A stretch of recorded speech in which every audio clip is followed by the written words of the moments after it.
With Morning Live, thank you so much for choosing us. Now, tests on a sample of hand sanitizers available on the market have shown that some of them are actually not as protective against germs and the coronavirus as stated. And research by SciCorp Laboratories reveals that a number of hand sanitizers claim to have 70% alcohol content as required by government, when in fact they actually don't. So the South African Bureau of Standards has urged consumers to verify SABS approved claims on products following numerous queries of the SABS mark on some of these sanitizers. So to discuss this further, we're joined now by SciCorp Laboratories Business Development Director Adrian Barnard, as well as Jodi Scholtz, who is a lead administrator of the South African Bureau of Standards.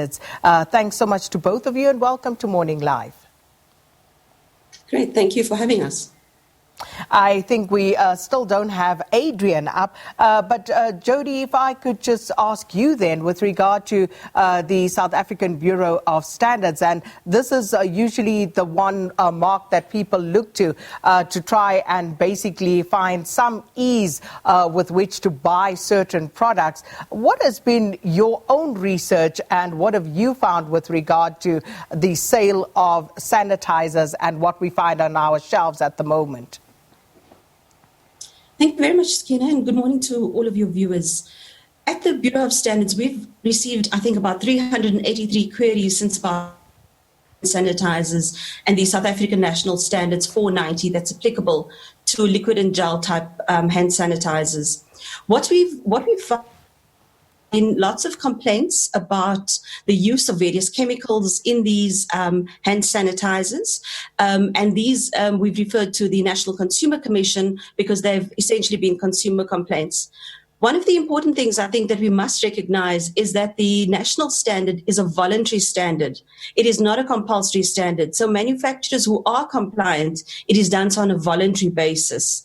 The standard currently also doesn't specify the percentage of alcohol. And one of our technical committees, I think it's Technical Committees 1022, they met on the 3rd of June, and they actually the body that looks at this particular standard, and they've resolved to give this priority attention to include the percentage of alcohol as well as expand the current definition in that particular standard. It currently has liquid and gel scents. They want to include aerosols and sprays as well. So it is a concern for us, and that's what we're doing to ensure that consumers are the correct information. So, Adrian, I believe we have you up now. What was the scope of your research? And if you could just tell us a little bit about the results with regard to especially the alcohol content and SABS-approved marks being used, those logos being used on some of these products. Yeah, hi, Sakina again and Jodi. Thanks for having us on. So we did a range of tests in May of this year. So if you remember, there was a big splash that was gazetted in the news about needing 70% alcohol. A lot of people had 60% alcohol on the market. There were various products out there. And then it was gazetted that 70% was what I think the CDC and the WHO recommended. And so that was adopted here nationally. So we did a test in the Maritzburg area. We pulled 11 products. 9 were bought products, and 2 were, when you walk into a shopping center and they spray it on your hands. So we captured some of those and we ran some tests on them, and the results were very interesting to say the least. So of the 11, about half of them weren't compliant, and 2 of them were dire, to say the least, and had. The one was advertising 85% alcohol, where in fact they had, I think it was 54.9% alcohol. So it was much lower than stated on the bottle, and obviously a major concern for consumers and the health risk for the country. And so we did that, I think, mid-May, and it's just great to have that sort of information out in the public domain so that consumers are aware and they're a bit more savvy when they are walking into shopping centres and buying product. And then to speak into the SABS arena, what we have found is a lot of products claiming SABS I think the SABS have issued cease and desist orders to 13, I think, companies to remove that logo from their branding and from their marketing, which is great to see that they are on the top of that. And I'm sure many more will pop up, but I think if we are savvy as consumers again, and if this gets more airtime, we'll do even better to weed out the bad apples, because when this all kicked off, there was a massive shortage of alcohol. And so I think that caused some of this in the early days. But it seems like the tide is turning, but there will always be those opportunists, I suppose. And of course, as a consumer, sometimes you feel like you have no recourse, Adrian, because you walk into these shopping centres, they spray these things on your hands, and sometimes they even smell vile. They feel weird sometimes, and you actually are left wondering, what have they just put on my hands right now? But you did actually, as I understand, engage some of these brands. What were their responses, given that they were not compliant? Look, the response, we didn't engage with them directly. We did that through, that was done rather through Wendy Nola from Consumer Watch.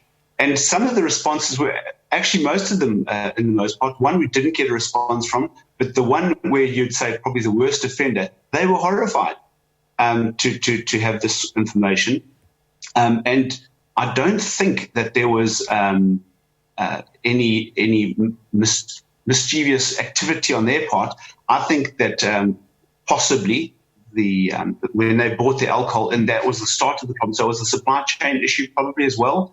But I mean, the particular brand in question have recalled a lot of their product. They're adding the right amount of alcohol to it and then going to send that alcohol and donate it to charities, in fact.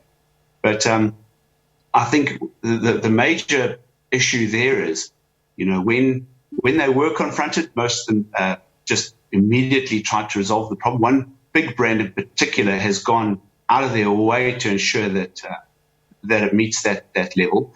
I don't want to mention their name on air, but I think, speaking back to your point about getting stuff on your hands at shopping centres that are bad for you, the big scientific question for us is when there is something not in the product, i.e. alcohol, what are they filling that with? So best case scenario, water, which is ineffective against corona.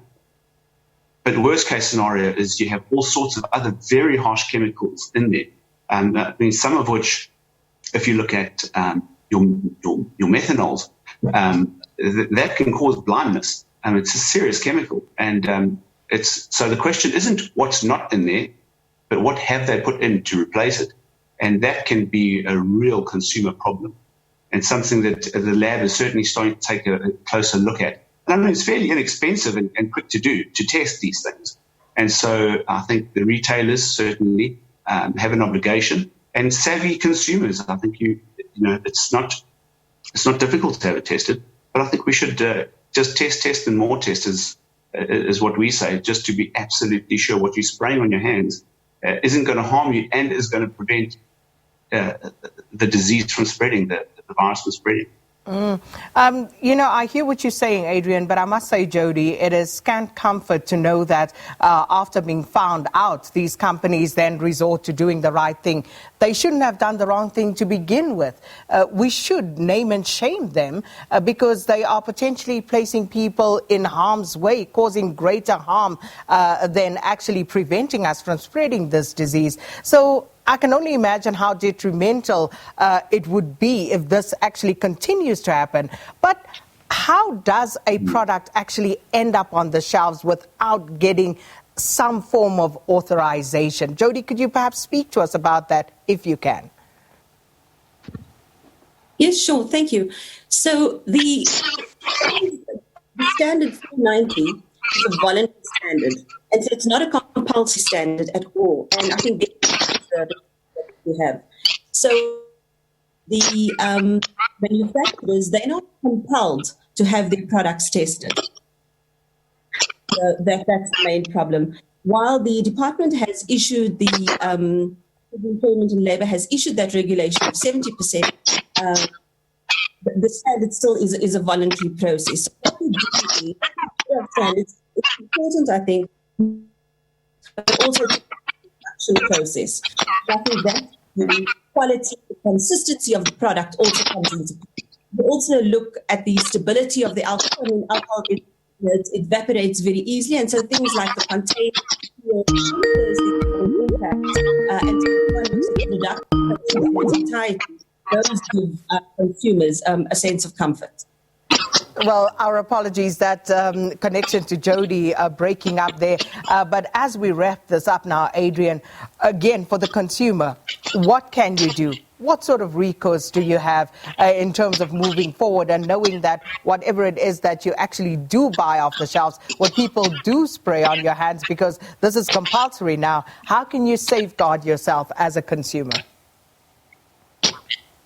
Well, look, I wear two hats. We work obviously in the laboratory, and I'm also a father and a husband, and so I'm very concerned with when our families go into the shopping centres. So I don't think it's unreasonable to request that retailers clearly mark the labels that they are spraying on your hands when you walk in. And I think wider for a consumer, like Jodi was saying, do a bit of homework. It's worthwhile. This stuff can be very harmful if it's not the correct product. So be vigilant, and I would say research the brands that you're using. Like Jodi said, make sure that it comes from an ISO accredited production facility where they are routinely checking the batches that they're putting out to the public.